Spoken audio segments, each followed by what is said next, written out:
দেশের বেসরকারি খাতে ঋণ প্রবাহে চরম খরা, প্রবৃদ্ধি নেমেছে সর্বনিম্ন 6%। নতুন নেতৃত্বে বিনিয়োগ বাড়ার প্রত্যাশা।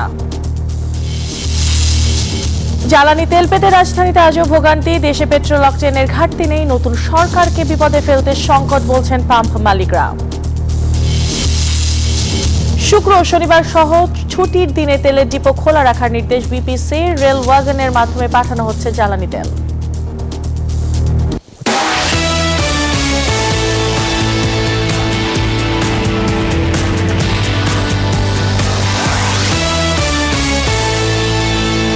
আমন্ত্রণ ব্যবসা বাণিজ্যের অর্থনীতির সর্বশেষ খবর নিয়ে নিউজ 24 এর নিয়মিত আয়োজন পূবালী ব্যাংক পিএলসি বিজনেস টাইমে। সাথে আছে আমি পিঙ্কি সানোয়ার। এতক্ষণ দেখছিলেন সংবাদ শিরোনাম, এবার বিস্তারিত। দেশের অর্থনীতির মেরুদণ্ড হিসেবে পরিচিত বেসরকারি খাতের ঋণ প্রবাহে এখন চরম খরা। রাজনৈতিক অনিশ্চয়তা আর চড়া সুদ, এই দুয়ের ধাক্কায় বেসরকারি খাতের ঋণ প্রবৃদ্ধি নেমেছে ইতিহাসের সর্বনিম্ন 6%। শিল্প সম্প্রসারণ তো দূরের কথা, উৎপাদন ধরে রাখায় এখন দায়ী হয়ে পড়েছে উদ্যোক্তাদের জন্য। তবে নতুন গভর্নরের দায়িত্ব গ্রহণ কি পাল্টে দেবে অর্থনীতির এই ধূসর চিত্র? বিস্তারিত থাকছে প্রতিবেদনে। দেশে দীর্ঘদিন ধরেই নিম্নমুখী বেসরকারি খাতের ঋণ প্রবাহ। বাংলাদেশ ব্যাংকের সর্বশেষ তথ্য অনুযায়ী চলতি বছরের জানুয়ারিতে ঋণ প্রবৃদ্ধি কমে দাঁড়িয়েছে 6.03%, যা এ যাবৎকালের সর্বনিম্ন। অথচ বছরখানেক আগেও এই হার ছিল 10%-এর উপরে। ঋণ প্রবৃদ্ধির নিম্নমুখী প্রবণতা গভীর সংকটের ইঙ্গিত দিচ্ছে শিল্প খাতে। উদ্যোক্তারা বলছেন, উচ্চ সুদ হার এবং জ্বালানি সংকটের কারণে কমে গেছে উৎপাদন। নতুন করে তৈরি হচ্ছে না বিনিয়োগ ও কর্মসংস্থান। নতুন বিনিয়োগ, এটা মানে এক্সিস্টিং উদ্যোক্তা হোক অথবা নতুন উদ্যোক্তা হোক, সবকিছুর মধ্যে কিন্তু একটা পরিবেশ, ব্যবসা বান্ধব পরিবেশ বিরাজমান থাকলেই কিন্তু মানুষ অটোমেটিক্যালি, আপনি তো কোনো বিজনেসম্যানকে জোর করে ইনভেস্টমেন্ট আনতে পারবেন না, ঠিক না? এই মুহূর্তে আমাদের বাংলাদেশ ব্যাংকও তো বলছে যে একটা সংকোচনমূলক মুদ্রানীতি ওনারা ফলো করছেন। তো ওনারাই তো বলে দিচ্ছেন যে ওনারা চাচ্ছেন না এখন বিনিয়োগ বাড়ুক। ঋণ প্রবৃদ্ধি দ্রুত না বাড়লে শিল্প খাত আরও চাপে পড়বে, গতি আসবে না বেসরকারি বিনিয়োগে, আর কর্মসংস্থান বৃদ্ধির পরিকল্পনা থেকে পিছিয়ে যাবে সরকার। তাই এক্ষেত্রে কার্যকর পদক্ষেপ নেওয়ার পরামর্শ অর্থনীতিবিদদের। বেসরকারি খাত হচ্ছে কর্মসংস্থান সৃষ্টির একটা অন্যতম প্রধান উৎস। তো সেখানে যদি এই ঋণ প্রবাহ কমে যায়, তার মানে হচ্ছে সেখানে বিনিয়োগ হচ্ছে না, নতুন করে কোনো বিনিয়োগ হচ্ছে না, কিংবা যেই বিনিয়োগগুলো আছে সেগুলো সম্প্রসারণও হচ্ছে না। তো এই পরিস্থিতিতে তো কর্মসংস্থান সৃষ্টি সম্ভব না। তবে এই স্থবিরতা কাটাতে আসার কথা বলছে কেন্দ্রীয় ব্যাংক। নতুন গভর্নর দীর্ঘদিনের সংকোচনমূলক মুদ্রানীতি থেকে সরে আসার ইঙ্গিত দিয়ে বিনিয়োগ বাড়ানোর উপর জোর দিয়েছেন। তাই নির্বাচন পরবর্তী রাজনৈতিক স্থিতিশীলতায় বিনিয়োগকারীদের আস্থা ফিরবে, এমন প্রত্যাশা কেন্দ্রীয় ব্যাংকের। অসংখ্য মানুষ ইনভেস্টমেন্ট করার জন্য প্রস্তুত ছিল, শুধু একটা পলিটিক্যাল গভর্নমেন্ট, ইলেক্টেড গভর্নমেন্টের জন্য অপেক্ষা করছে। কারণ কি, ইন্টারিম গভর্নমেন্ট যে ডিসিশনগুলি নেবে পলিসি রিলেটেড বা ইনভেস্টমেন্ট রিলেটেড, পরবর্তীতে যদি তার উপর ভিত্তি করে যদি আপনি বিনিয়োগ সিদ্ধান্ত নেন, পরবর্তী ইলেক্টেড গভর্নমেন্ট যদি সেটা থেকে 180 ডিগ্রি ঘুরে যায়, আপনার বিনিয়োগ ঝুঁকির মধ্যে পড়তে পারে। এই বিবেচনায় যারা আগ্রহী বিনিয়োগকারী তারা অপেক্ষা করছিল যে নির্বাচিত সরকার আসার পর তাদের দৃষ্টিভঙ্গি অনুযায়ী তারা ইনভেস্টমেন্ট ডিসিশনটা নেবে। সংকট উত্তরণের পাশাপাশি নতুন গভর্নরের নেতৃত্বে দ্রুতই বিনিয়োগ খরা কাটিয়ে উঠবে কেন্দ্রীয় ব্যাংক, এমন প্রত্যাশা ব্যবসায়ী ও অর্থনীতিবিদদের। আবি আব্দুল্লাহ, নিউজ 24, ঢাকা। দেশে পেট্রোল অকটেনের কোনো ঘাটতি নেই, নতুন সরকারকে বিপদে ফেলতে নানা সংকট তৈরি করা হচ্ছে, এমন অভিযোগ করেছে পেট্রোল পাম্প ওনার্স অ্যাসোসিয়েশন। বৃহস্পতিবার জরুরি সংবাদ সম্মেলন করে এসব দাবি তুলে ধরা হয়। এদিকে অন্যান্য দিনের মতো রাজধানীর পাম্পগুলোতে দেখা গেছে গাড়ির দীর্ঘ সারি।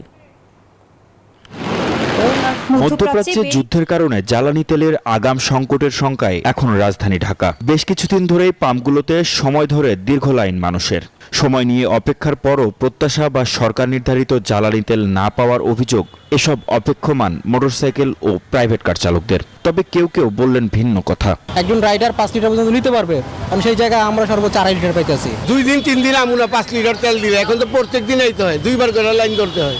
অবস্থা তো বেশি একটা ভালো না, কারণ তেল তো কোথাও পাওয়া যাচ্ছে না। এরকম পাম্পওয়ালারা সিন্ডিকেট করতেছে, দেওয়ার অনুমতি আছে 25টা, দিতেছে 10টা, আবার দেখা গেছে বন্ধ করে ঠিক আছে, তেল নাই। না, এই পাম্পের ব্যাপারে অভিযোগ কিছুই নাই, কারণ ওদের নিয়মটা অনেক ভালো। অবশ্যই সমাধান চাই, সমাধান না চাইলে তো আমরা কদিন এরকম ভোগান্তি ফেস করব।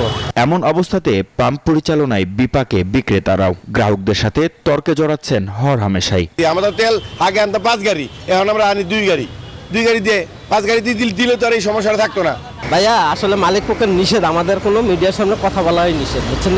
দেশে পেট্রোল অক্টেনের কোনো ঘাটতি নেই, আছে ব্যবস্থাপনায় সমস্যা।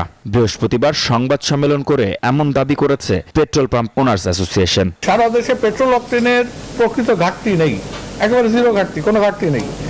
কারণ সিলেট গ্যাস মিল থেকে উৎপাদিত কনডেনসেট পরিশোধনের মাধ্যমে দেশের মোট পেট্রোল অক্টেনের চাহিদার একটি উল্লেখযোগ্য অংশ, মানে প্রায় 80% সিলেটেই উৎপাদিত হয়। সংগঠনটির দাবি, নতুন সরকারকে বিপদে ফেলতে নানা সংকট তৈরি করছে একটি মহল।